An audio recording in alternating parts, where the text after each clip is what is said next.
there's something I had to learn the hard way, and that's that cycles don't start when you fail, but they actually start when you believe something about yourself that isn't true. And then you live like it is, right? So I didn't just go through one collapse in my life, but I actually went through several, right? Several layers, from divorce to addiction to career loss, debt stacking, self-sabotage, business failure. And the worst part wasn't what happened to me, but it was realizing I was repeating it. I was literally in a cycle.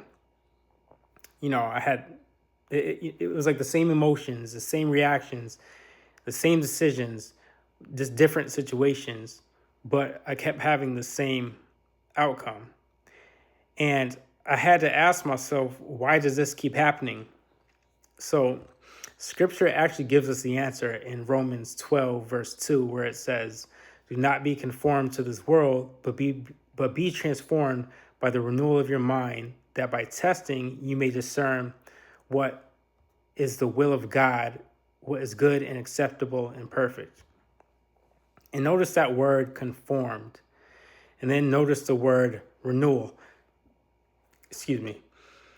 Because what you call bad luck, what I used to call bad luck, or setbacks, what you call "this always happens to me," is usually a pattern you haven't broken yet.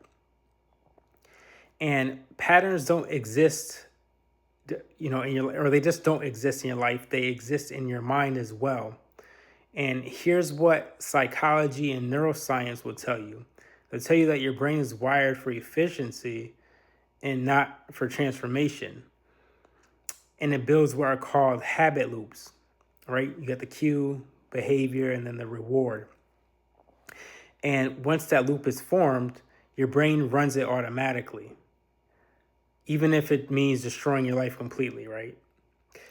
That's why you can literally know better, you can want better, you can pray for better, and still be doing the same exact thing over and over again.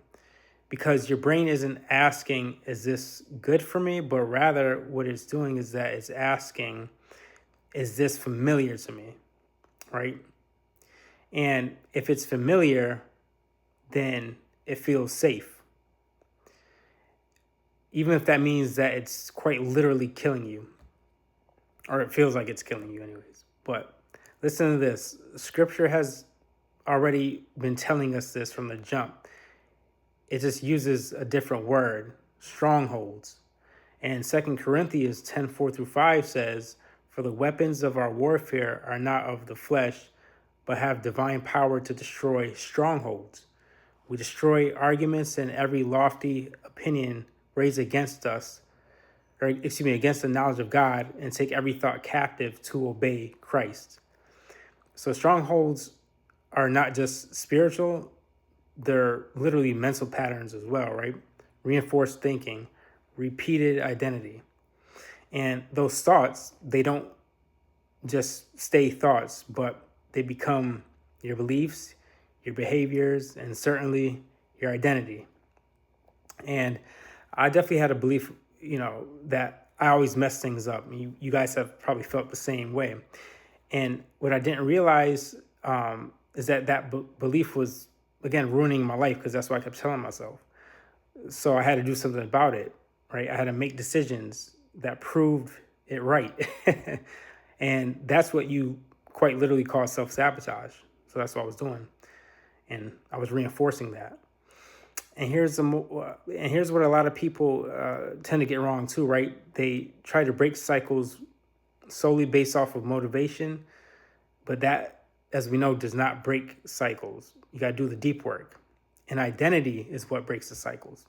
And Proverbs 23:7 says, "For as a man thinketh in his heart, so is he."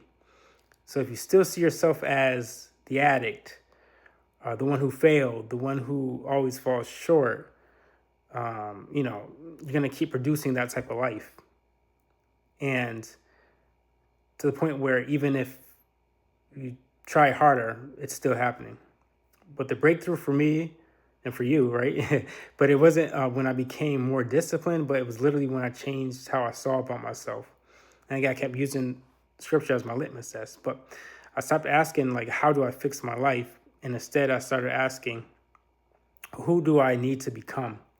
Because behavior follows identity. And every time you think that way, it's a constant occurrence. I hope that makes sense. But listen to this, right? You don't break cycles in one moment. You break them in micro decisions, which you do daily. And this is what neuroscience calls neuroplasticity. And it's your brain's ability to rewire itself based on what you repeatedly do and say too, I would say, right?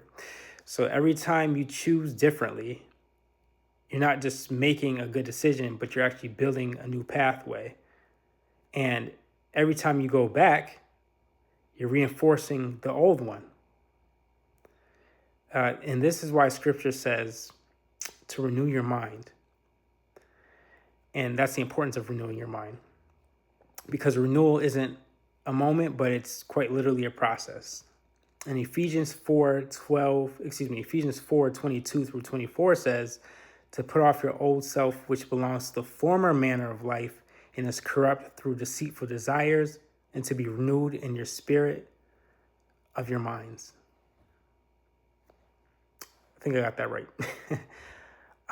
So I hope that really helped. Let's keep on rebuilding and stacking those bricks.